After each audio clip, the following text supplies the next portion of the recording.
पर किया जा सकता है कि जनाब ये बहुत सारी मादनियात हैं, अरबों डॉलर्स की हैं, तो ये तोहफतन कबूल फरमाएं और इमरान खान वाला मामला जो है भूल जाएं।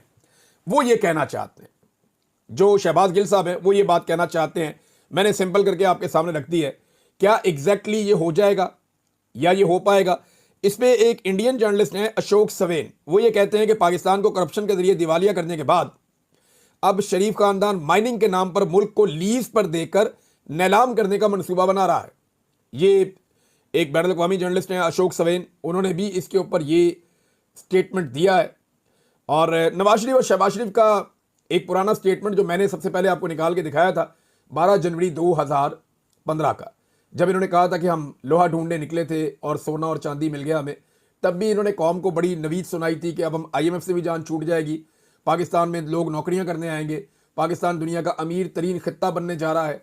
तब ये राहील शरीफ साहब को इन्होंने खुदा बनाया हुआ था, अभी जो है वो जनरल आसिम मुनीर साहब को इन्होंने खुदा बनाया हुआ है।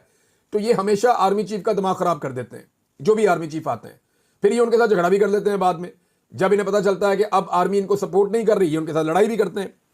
बहरहाल इन्होंने उस वक्त कहा था कि वो कशकोल जो 68 बरस में नहीं तोड़ा जा सका, उसे तोड़ने का वक्त आ गया है। अब हम बाहर कशकोल लेकर नहीं जाएंगे, बल्कि तांबा, लोहा और सोना लेकर जाएंगे और मुल्क का खोया हुआ मुकाम दोबारा हासिल करेंगे।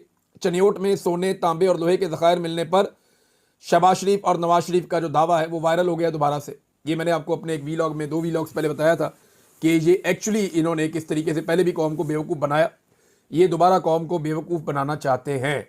अच्छा नाज़रीन, इसके ऊपर जो है वो अनवर लोधी साहब हैं एक जर्नलिस्ट, उन्होंने भी एक बात की। उन्होंने कहा खैबर पख्तूनख्वा के अरकान असम्बली याद रखें कि यह मादनियात का बिल नहीं है, इमरान खान की उम्र कैद का बिल है। आलमी ताकतों को मादनियात मिल गई तो इन्हें कोई सरोकार नहीं होगा कि इस मुल्क में जमहूरियत है या नहीं। सियासी कैदियों के साथ क्या सलूक हो रहा है उन्हें कोई सरोकार नहीं होगा। मैंडेट चोरी हुआ है या नहीं हुआ, इन्हें कोई गर्ज नहीं होगी। वो ये कह रहे हैं कि जो आलमी ताकतें आवाज़ उठाती हैं